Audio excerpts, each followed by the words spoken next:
So yan guys, ito yung ating pangatlong stopover. So meron din magandang spot dito. Magandang view. Bibilisan lang natin kasi uulan na, makulimlim na.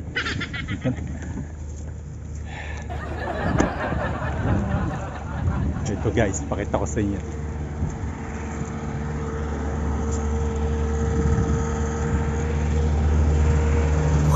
Ito na guys, napakaganda ng view.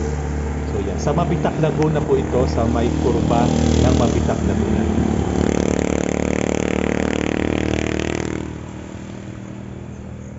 Maganda din dito. So malapit na tayo, pababa na tayo, papunta na tayo ng Laguna. Yan oh, may pinya pang tanim dito, yan, bagong tanim. Pinya yan guys, pinya. Napakaganda ng view dito talaga. So kaya gustong gusto kong dumaan dito kasi ang gaganda ng view.